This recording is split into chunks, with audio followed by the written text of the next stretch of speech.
Hello mga tong. For today's video, another day, another cake na naman tayo. As you can see, nagbutang na ko diha og icing. Actually guys, nag-crumb coat ko daan usa ko nag-final frosting. Kay tsaka kay ang cake kung dili siya i-crumb coat. Actually, sa tanang baker, mag-crumb coat good ni kay para ang final frosting gwapa, di ba? As you can see, gwapa siya. Liwat sa gabuhat. Joke lang, guys. Kidding aside, basta nag-play na pa din ha, guys. Actually, batik mi anang nga cake. Kay, gwapa ka siya nga cake, guys. As in, na-amaze ko. Grabe, nagbutang ko black din ha. And then, kato na siyang order ni ma'am.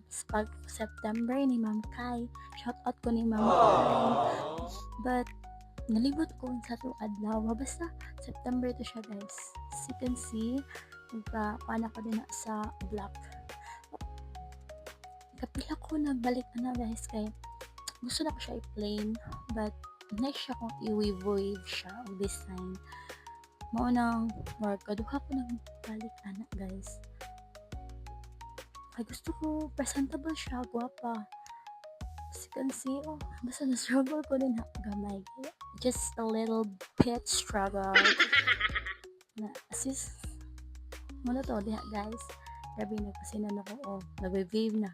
Wala ko ipakita guys, kay wala din ma-play ang video, mauna siya.